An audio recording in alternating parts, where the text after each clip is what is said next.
For Real News is sponsored by assholes like you, so pay up, motherfucker. So welcome back to another edition of the For Real News. I'm Ramon, your host, on the Bold Like a Leopard YouTube channel. You can find us on Facebook and Twitter too. And this episode is going to talk a little about U.S. electoral politics, a little about electoral politics in other places around the world. And it can really talk about, you could really expand this theme to democracy in general. And why do I say that? I say that because the integrity of an election is in doubt only if people actually care about the vote. I would say to you that there are plenty of countries where that isn't the case. There's countries in Central Asia or in the Middle East. Take, for example, Syria, where they had, I think, a presidential election in 2014 where probably 2/3 of the country was inaccessible, but they still held it. And the president won 99% of the vote. And it's considered legitimate by a lot of people. A lot of people that, they're otherwise very well intentioned. They don't have any problem thinking freely in the United States. But think about it. He was elected by only a portion of a country where his forces had control. How could he hold an election when his country is in an active civil war, regardless of what side you back? But this segment isn't about Syria, a country that people don't have high expectations anyway about their electoral freedom. So, there's very little to undermine there. In the United States, there is kind of a battle going on between people on the liberal and the conservative sides when it comes to elections themselves. Leave aside everything else. We're talking about just elections in and of themselves.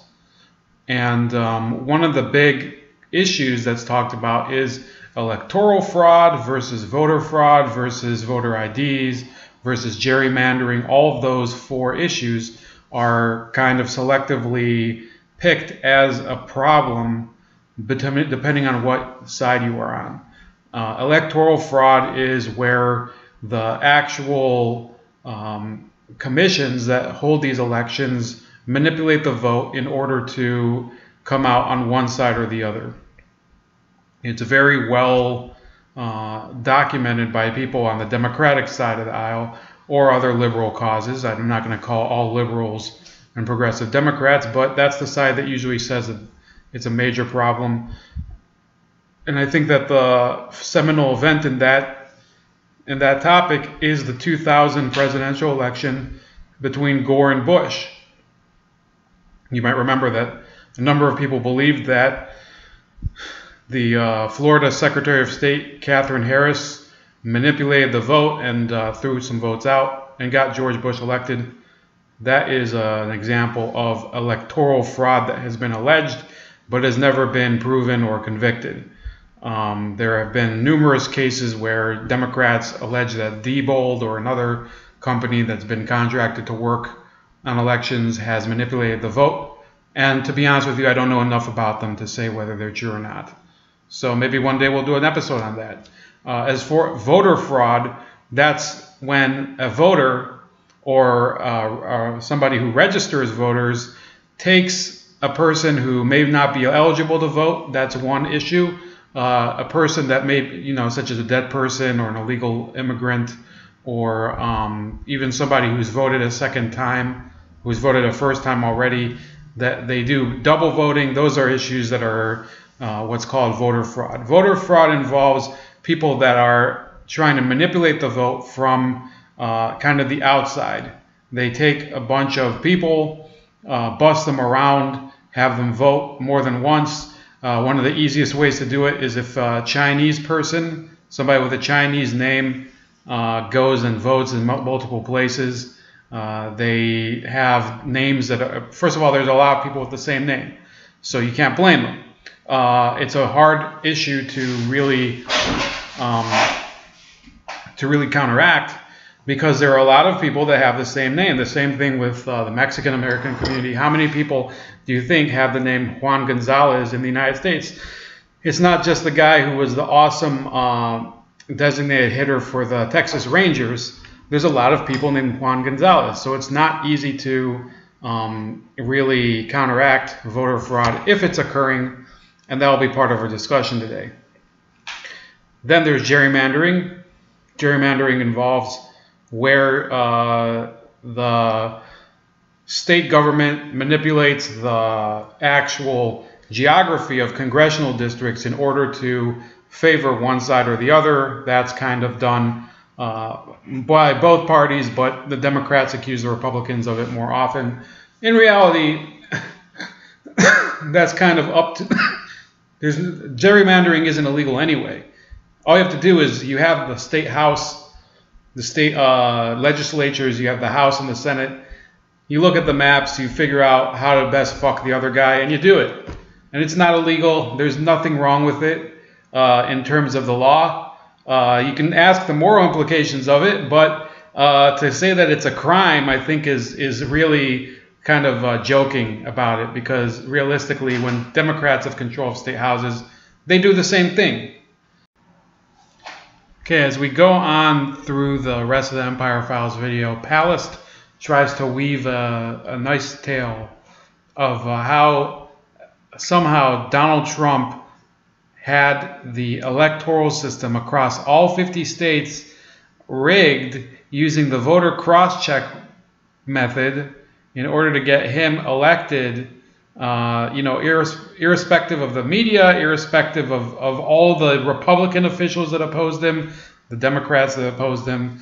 And you start to see that he makes a case that is sort of, I'd say it's worthy of the Count of Monte Cristo or something.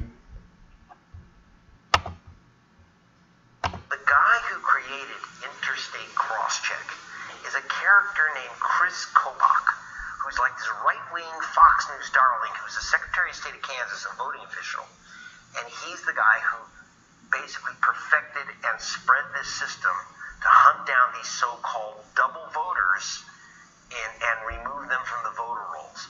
And so and he was backing Trump, so we knew that locks Trump for the nomination and that locks Trump for the White House. And it don't matter how you vote, because they've already eliminated the margin in those really close states. How true is what he said? Well, I think it's complete bullshit, and let me explain. It's really easy to understand. If you talk about just the swing states where it's alleged that Kobach and voter cross-check fucked over the minority voters, remember, one of them was Wisconsin, which, as I said, has a Democratic Secretary of State, Doug LaFollette. Well, did Trump win the primary there? No. He actually got his ass handed to him by Ted Cruz over there. Let's look at some other states. Ohio, where the Secretary of State is a Republican, John Husted. He lost to John Kasich. Another one of those states where he won was in Pennsylvania in the primary. He beat Ted Cruz by almost a 3-to-1 margin. That's not really a case where you need voter fraud or electoral fraud to win. In fact, by then it was pretty much known that Trump would win the Republican nomination. He didn't need that in order to win there.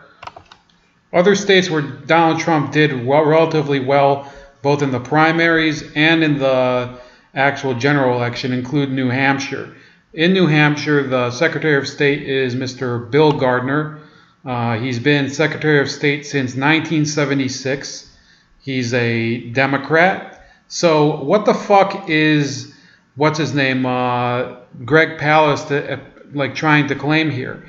If the cross-check was really going to make an effect, in the nomination process, then why is it that in states where allegedly it took hold, like Wisconsin and Pennsylvania, Trump won in Pennsylvania, but Pennsylvania has a Democratic Secretary of State. In Wisconsin, also Democratic Secretary of State, he got his ass kicked. in Ohio, which has a Republican Secretary of State, he lost. So what is he trying to allege here, that he sealed up the nomination using Kobach? It turns out that in many of the states, look at Texas and Oklahoma, they participated in cross-check. He lost both of those states too. So there is no pattern here. It's completely in palace imagination. The margin in those really close states. When did cross-check come into existence? It actually it's been around for quite some time. Before this guy Kobach took it national, a couple of states were sharing voter rolls to see if people were voting twice. There was no big damage because they didn't find anyone voting twice, and so they didn't. There's no one to remove. It had no effect. This guy Kobach comes and changes the whole thing, and it was basically after the Supreme Court took the guts out of the Voting Rights Act back in 2013. As soon as that happened, cross-check spread like virus. Okay. To 30 Republican states where the Republicans controlled the office of Secretary. Now let's analyze this map for a second. Do you see this state over here? This is Iowa. They don't even use the electoral system for their primary. They use caucuses. You can look at Michigan. Yes, you can make the case that Donald Trump had an advantage there and he won because of that. Look at Ohio. Donald Trump lost Ohio in the primary. Donald Trump lost Texas. Donald Trump lost Oklahoma. The remaining states he won. Why? Because the other candidates were simply crap. That's the easiest way to put it. Names, they said that's 3.5 million people voting twice. And they used a list. They tagged people as voting twice, and they removed not the whole 7 million, but they removed about 1.1 million voters in the 2016 election. And that's just, we put it in Rolling Stone, I put it on, I put it on Al Jazeera, I put it in, The Guardian. It's all over the world, but not the United States. Talk really quickly about how the Voting Rights Act was gutted and how it made cross-check easier to implement. What happened when I contacted all these voting officials, every single one, and said, give us these lists that you got from this guy, Chris Kobach, accusing people of voting twice. So we were turned down. They said, you vote twice, it's a crime. Yeah, you vote twice, you go to prison for 5 years. So who would do this thing? So who are these people? But they wouldn't give us a list because it's a criminal investigation. Well, you see the hat? I'm an investigative reporter, right?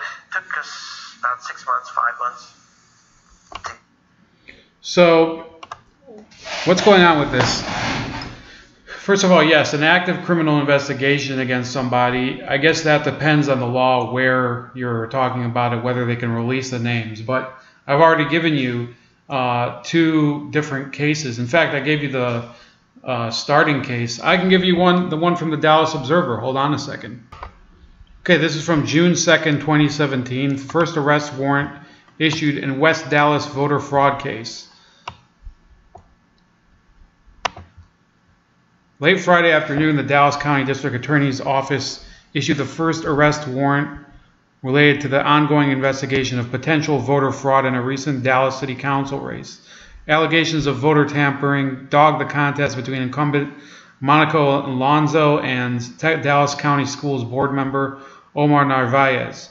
Prosecutors charged Miguel Hernandez, 27, with illegal voting, a third-degree felony. Investigators in the case believe Hernandez is responsible for at least one of the tainted ballots turned into the Dallas County Elections Department. The ballot was signed Jose Rodriguez, the alias attached to more than 700 ballots sequestered by Dallas County judge in the days after the May 6th election. According to an arrest warrant affidavit below, prosecutors got in touch Wednesday with one of the voters for whom one of the dubious ballots was cast. The woman, who is not named in the ballot affidavit, told investigators that she placed a blank ballot in a white envelope and the official carrier envelope and gave it to someone she believed was going to mail it back to the Dallas County Elections Department. She did not sign the back of the envelope as is required. When the ballot showed up at the elections headquarters, but the voter's signature and the assisted by a line on the form had been filled out. The woman identified Hernandez from a lineup as the person to whom she'd given the ballot. Andy Chatham, Dallas County Assistant District Attorney and the lead investigator in the case, declined to give much information about Hernandez, citing the ongoing investigation. We're continuing to pursue the investigation, and it will be ongoing through the June 10th runoff, Chatham said. If convicted, Hernandez faces between 2 and 10 years in prison. A Tarrant County judge sentenced Rose Marie Ortega, a woman convicted of illegal voting in Fort Worth, to 8 years in prison earlier this year.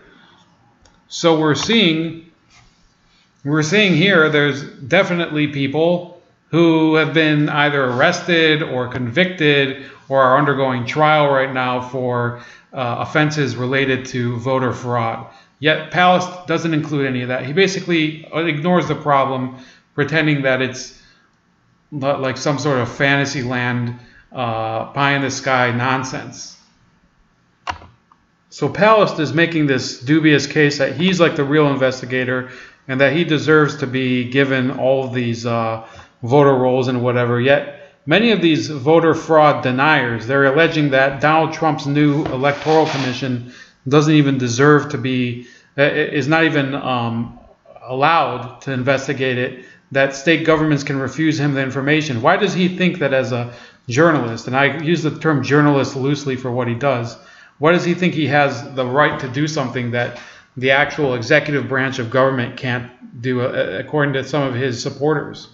Guys like 288 guys named James Brown in Georgia voted in another state in the same election. Now, how do they know that? Because they found a guy named James Brown in Atlanta, and believe it or not, they found a guy named James Brown in Detroit. They said, obviously, James Brown, this is the same voter voting twice. Now, here's the thing about the lists. You got to take a look at these lists. Name after name after name. James Thomas Brown is supposed to be the same guy as James Edward Brown. Christina Isabel Hernandez is supposed to be the same as Christina Maria Hernandez. By the way, these aren't made-up examples. These are real. James Brown Jr. and James Brown Sr. are supposed to be the same. Father and son are supposed to be the same voter. Now, here's the trick. You heard Maria Hernandez. You heard James Brown. David Kim is another one. When you're looking at common names, you're looking at black people, Hispanics, and Asian Americans. 85 of the 100 most common names in America are held by minorities, like Rodriguez, Chung, Nguyen, Hernandez. And how do they vote? It's not the color of their skin. They vote Democratic. So, but if you want to knock out Democratic voters, you knock out voters of color. Here's where the Supreme Court comes in. In most of these states, you cannot put in a new system of removing voters like cross-check unless you get it first approved by the Justice Department and make a claim that it is not in no way prejudicial against voters of color. Well, of course, this is when you're knocking out James Brown and Jose Garcia. It's a game that's pulling out voters of color. So let's talk about his allegation that this is only against voters of color. Fine. Okay, you want to talk about that? Listen, it is perfectly possible to register using fake names all the time. And the fact that they could go from one state to another, move there from one state to another, they still have the same social security number. They still have a lot of the same bona fides. And what is it that allows them to vote in each state? You can't just go up and register to vote based on nothing. There has to be the motor voter law and all of that crap that goes into the voter registration issue. The fact of the matter is that once you get a new driver's license in a new state, you can still, in some ways, manipulate your identity, and you could still keep your old registration in your old state. I know people who have done it. It's not something that's impossible to do. And why are these minority names such an issue? Well, James Brown, very common name. You could have 30 James Browns in the same zip code. You could have 15 Maria Hernandez is in the same zip code. So why do you think it's so unlikely that there was voter fraud in that case? As I just demonstrated with that Dallas Observer article, this thing actually was documented in the Dallas area. So don't pretend that this is an issue that's only between Republicans and Democrats. Think about it this way, okay? If you're in a district that's heavily Democratic and these people are voting, it doesn't just affect the presidential election. These fake ballots and fake voters can swing a city council or school board election or whatever. So this isn't just an issue of cleaning the voting rolls in order to prevent the Democrats from coming to power nationally. The issue is that you can't have a clean municipal or county level election, because the lower on the totem pole this voter fraud is occurring, the more effect it has. When you have an election that's got 3,000 total voters, a swing of 700 one way or another could dramatically affect the outcome of the race. Let's put another point on this whole issue with Palast. He's claiming, I think he already said it in the previous segment, he's claiming that the cross-check voter rolls, they didn't provide him with the social security number matches of the individuals in question. Now, somebody should ask the question, why should the state government give you, a private journalist, the social security numbers of all of the voters implicated in this? Wouldn't that end up getting them into hot water and getting sued by the people whose social security numbers they divulged? Act were still in place. The Voting Rights Act also gave the Justice Department all kinds of powers to stop this game before it happens. You don't remove everyone, because what they do is and this adds to the racial bias, they send postcards to people. They don't even say you're accused of voting twice. They just say, you're accused, are you registered to vote in another place? If you don't send back the card, and most people don't, if they're poor, the poor people who move a lot, don't get the cards, etc., you lose your vote. And so that happened en masse in Michigan. I was there after the election. Donald Trump won. Okay, so let's clarify this point that he's trying to make. He's trying to say that notifying people by postcard that their vote may be disqualified because they are registered at a different address is racist, because poor people don't use postcards and or they don't use the mail. They are too cheap to send in a complaint. Well, all they have to do in order to, it's not like you can only reply by mail. You can go to the Board of Elections and appeal the decision, for one thing. Second of all, how the fuck else are they supposed to contact you? Your voting registration is based on your address. It's not based on your phone number. It's not based on your blood type. It's not based on your Etsy account. It's based on your address, where you live. Where you live determines where you vote, right? Isn't that right? Isn't that how you get your precinct and everything? How you know which shitty middle school to go to cast your ballot? At least that's the way it is in my state. He really goes off the deep end here, and it'll become, it's not very obvious, but he makes a pretty strange mistake. And I would like to actually figure out what the whole idea is behind this mistake.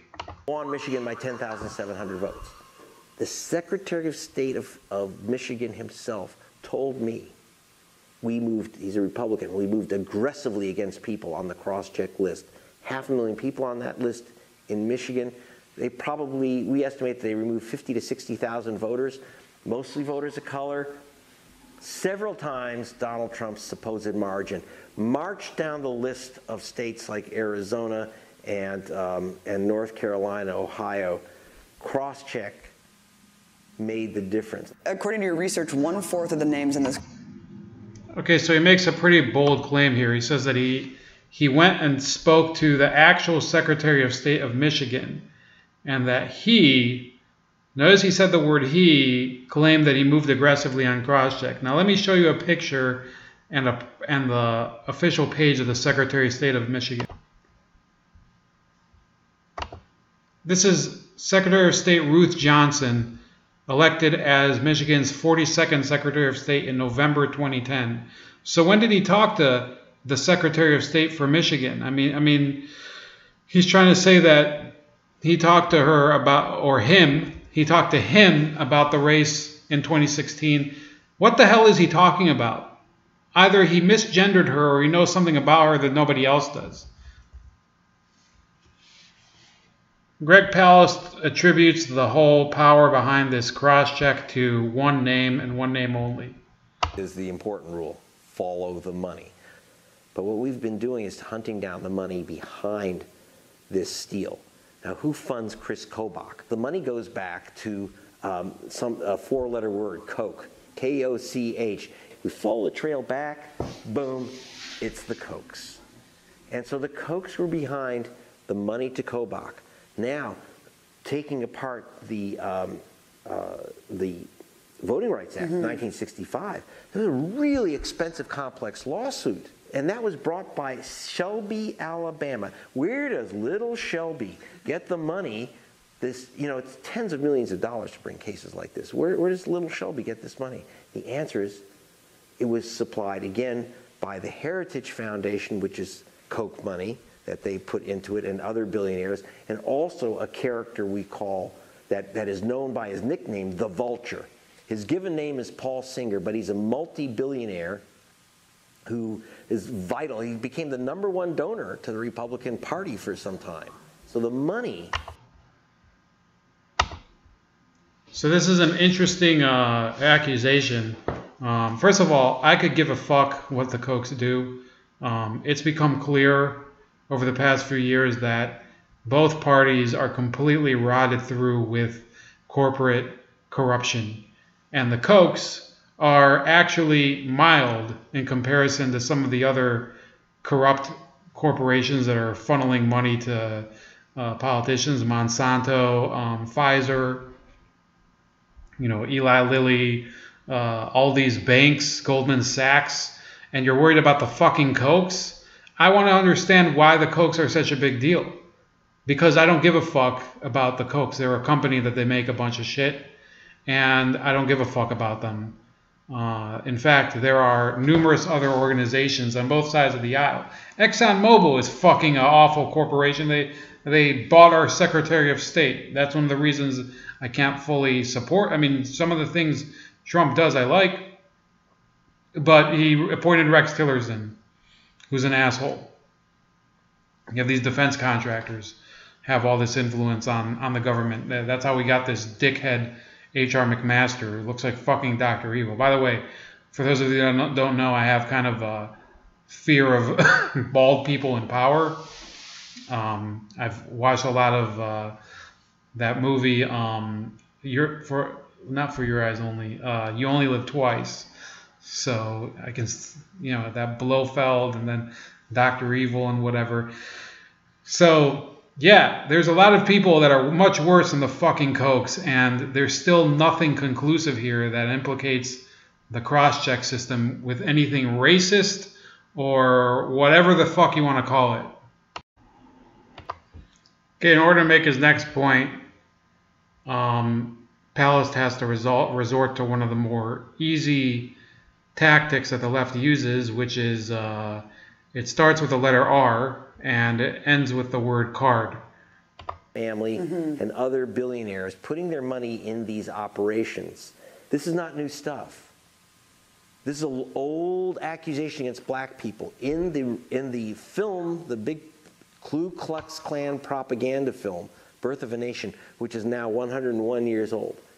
101 years ago, they made this film, and they had white actors in blackface sneaking a second ballot into a ballot box. So the accusation that black people like to vote twice, that's an old Ku Klux Klan.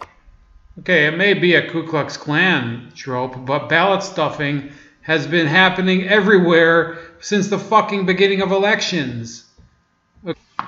Here's the Brennan Center study on voter fraud from 2007. It says, just before the 2005 elections, partisan actors attempted to probe the accuracy of New Jersey's voter rolls by comparing them with death records and with other roles from the roles of other states. The reports led to inflated claims of widespread fraud in the 2004 election, of the sort commonly used to support restrictive identification requirements for voters at the polls. We examined each of the allegations of fraud by individual voters, the only sort that ID could possibly address, to uncover the truth behind the assertions. It says dead voters, 4,755 votes were alleged to have been cast in the name of dead voters in 2004, based on an attempt to match the first and last name and date of birth from voting records to death records. No follow-up investigation appears to have been published on the number of votes actually cast in the names of dead voters in 2004, if any. None of the alleged dead voters actually voted in 2005. Double voters, 4,397 individuals allegedly voted twice in New Jersey, and 6,572 individuals allegedly voted both in New Jersey and in either New York, Pennsylvania, Florida, North Carolina, or South Carolina, based on an attempt to match the first and last name and date of birth from one set of voting records to another. Analysis of the list of alleged double voters within New Jersey showed that 2,305 of the entries had different middle names or suffixes, or an error in the date of birth.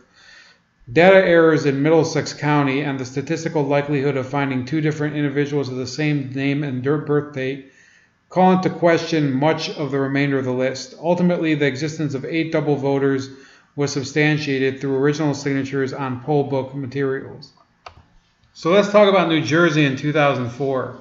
Now remember, in order to investigate these cases, the Secretary of State has to actually be interested in pursuing the investigation. And the person who was Secretary of State in 2002 through 2006, which would include the 2004 election, was Regina Thomas, who was elected, who was actually not elected. She was appointed by James McGreevey, who was the governor who I think was caught having some gay sex affair or something, and his successor, Richard Cody.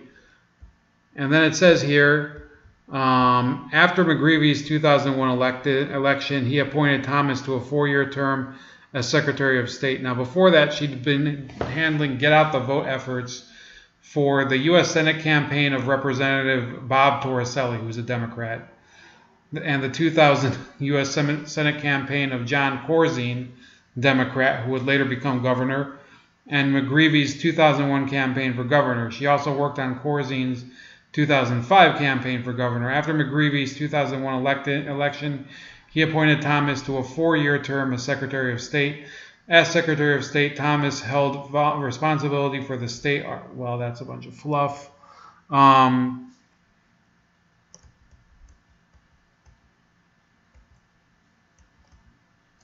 State elections administration had been under the Secretary of State until former Governor Christine Todd Whitman transferred it to the Attorney General. So the Attorney General during this time was Peter C. Harvey, also a Democrat, worked for Jim McGreevey. That was one of the most bizarre administrations in the history of the state of New Jersey. Obviously, I'm not from New Jersey, but I remember it was a pretty bizarre guy, James McGreevey. And basically what this is saying is nothing, okay? Let me go back to that story with the Brennan Center. It says that dead voters, it says no follow-up investigation appears to have been published in the names of dead voters in 2004. If any, none of the allegedly dead voters actually voted in 2005. Well, in 2005, you can have a new batch of dead voters. It's not that hard. All you have to do is wait for some more people to die. And as for the double voters, first of all, the fact that some of them were investigated as having different middle names or suffixes is, to me, immaterial. Okay? You have to remember that in some cases, people don't use the junior or senior or any of that. They use only their regular name. Sometimes people will use their middle name. I have a middle name I don't always use on certain documents. And that's an issue that I don't think exonerates somebody from double voting. I think that in order to really crack down on double voting, you really do need these voter ID laws. And there's no reason voter IDs can't, if you can get to the fucking voter booth, you can get a voter ID. And I've always wanted to pose this question. If you think it's such a hardship for minority voters to get voter IDs, then why, but you also believe in free health care and free education, then why don't you just say, well, how about free voter IDs? I mean, is it that hard? I mean, if you want to give away two public, you want to create two public utilities on two major industries, education and education, which is a failing public utility industry, and healthcare, which would probably be a complete disaster, then why not voter IDs? And it said, one of the things it said on it was to change and amend the National Voter Registration Act. That's the motor voter law, which is one of the main things that registered minorities in America. When you get a driver's license, you get a voter form attached. He would remove that. He wants people to prove, Kobach and now Trump want people to prove that they're citizens to vote. And I say, well, why not? Prove you're a citizen to vote. Excuse me? How do you prove you're a citizen in America? This is not Red China. We don't carry citizenship cards. Now let's talk a little about that issue here. He gets all indignant about people having to verify their citizenship. First of all, if the motor voter law is such a big factor in registering minorities, that means that they're getting their voter registration while they're getting photo ID. So then what's your fucking excuse for showing photo ID at the fucking voter booth? What's your excuse? Because you're saying motor voter helps register voters. Well, if you're getting your fucking voting registration while you're getting your driver's license, then what's the problem? Then you should be required to show ID at the voter booth. Here's another reason why that's a problem. He starts complaining that people don't have to show their citizenship and that, illegals get driver's licenses and social security cards. Well, I wonder who is the cause of that. It says the DMV licensed 800,000 undocumented immigrants under a 2-year-old law in California. Just in California, 800,000 people are voting in California or have the driver's licenses in California, sorry. And that kind of clears the way for a number of problems that could be connected to what we're talking about. It says on the day that California officials implemented a controversial law that allows undocumented residents to obtain driver's licenses, DMV offices throughout the state were packed with immigrants looking to take advantage of the opportunity. 2 years after the implementation of AB 60 on January 1st, 2015, and an estimated 806,000 undocumented residents have received driver's licenses, according to Department of Motor Vehicle Statistics this month. About 14,000 of these licenses were issued in November alone, the DMV said. What happens in November? Oh, I think I know what. Something important. The law has allowed undocumented residents to come out of the shadows and drive safely in their neighborhoods, according to Maricela Gutierrez, executive director of the immigration advocacy organization Siren. Many of them have been able to drive their kids to school and to run errands, when many times they were taking buses that would take them up to 3 hours to get from point A to point B. She said it opened up new opportunities. One San Jose resident, this is from the San Jose Mercury News, by the way, who applied for a license just a few days after AB 60 went into effect, received his license in the mail shortly after. Okay, so he didn't even have to go in to get his driver's license. They just sent it in the mail. It's a completely different feeling because you no longer have to worry about seeing a police car, said the 46-year-old, who asked to be identified only by his first name, Ramon. Geez, I mean, maybe I should watch my back because I might be in the Mercury News. You're much more at peace when you drive. You can drive long distances with your family to Disneyland or to the Monterey Bay Aquarium with confidence. You don't live in fear. But as President-elect Donald Trump, who vowed an illegal immigration crackdown as a candidate, prepares to take office, the law is coming under renewed scrutiny. Many of those who received driver's licenses under the law now fear they'll become deportation targets if federal immigration authorities can access their DMV information, despite assurances from state officials that it won't happen.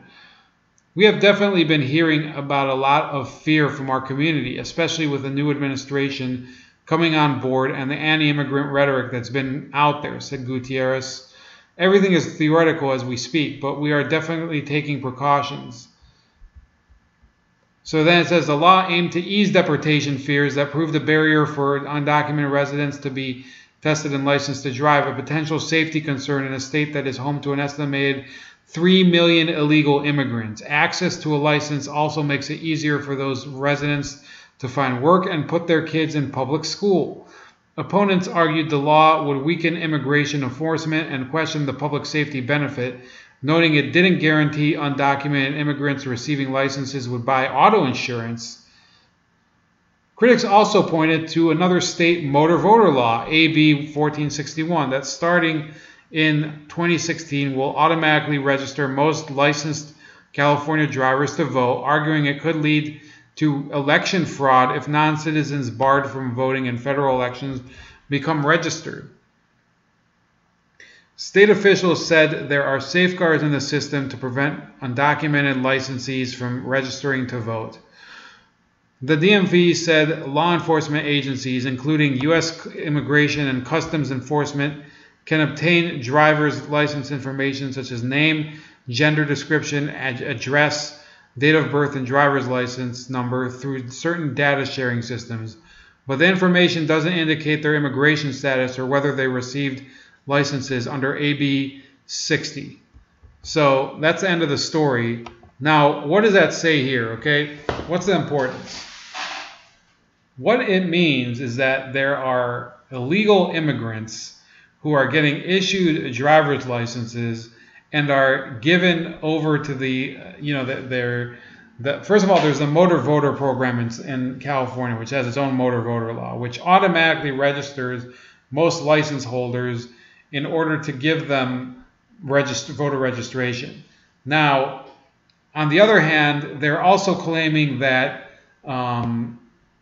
that these people are being excluded from the voter rolls. Now, they're only claiming that. There's no way to know because they say that none of these records show whether this person is an undocumented immigrant or not. So therefore, what the fuck is the point? Okay, why should we take you at your word if you're saying, oh, just trust us, we're not going to, trust us that we're not going to register people, but no, you can't know whether they're illegal immigrants or not because we're trying to protect them. Not, how are we supposed to trust them out of both sides of their mouths?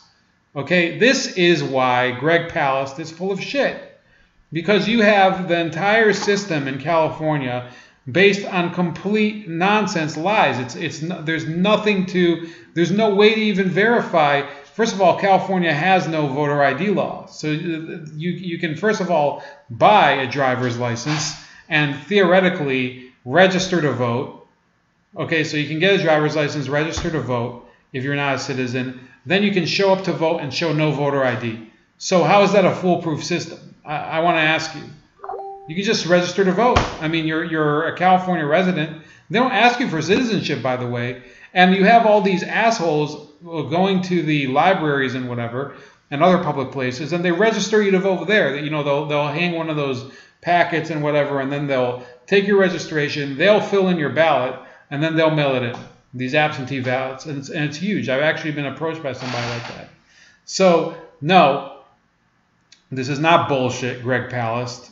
You know perfectly well that the system is completely breached.